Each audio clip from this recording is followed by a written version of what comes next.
అలాగే పైలట్ బేసిస్లో పిఠాపురం నియోజకవర్గంలో ఇన్నోవేటివ్ ప్రాక్టీసెస్తో ప్రవేశపెట్టబోతున్నాం. గ్రే వాటర్ మేనేజ్మెంట్ మెథడ్ ద్వారా లిక్విడ్ వేస్ట్ మేనేజ్మెంట్ని ప్రాపర్గా డిస్పోజ్ చేయడంలో ఒక ప్రాధాన్యత ఇవ్వబడుతుంది.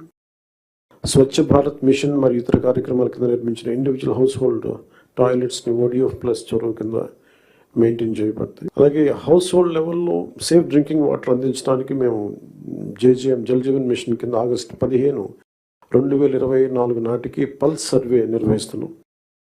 ఈ సంవత్సరం గ్రామ పంచాయతీల్లో 5,40,000 functional house hold tap connections అందించాలి. 5,40,00,000 ఫంక్షనల్ హౌస్ హోల్డ్ ట్యాప్ కనెక్షన్స్ని అందించాలని లక్ష్యంగా పెట్టుకున్నాం. అలాగే అదనంగా రూరల్ రోడ్స్ ఏవైతే పూర్ కండిషన్స్లో ఉన్నాయో వాటికి ఇమీడియట్గా రిపేర్స్ చేయాలి. అందుకు ఈ ఆర్థిక సంవత్సరంలో 4,721 కిలోమీటర్ల మేర కొత్త రోడ్స్ని ఏర్పాటు చేయడంతో ప్రభుత్వం అన్ని చర్యలు తీసుకుంటూ ఉంది.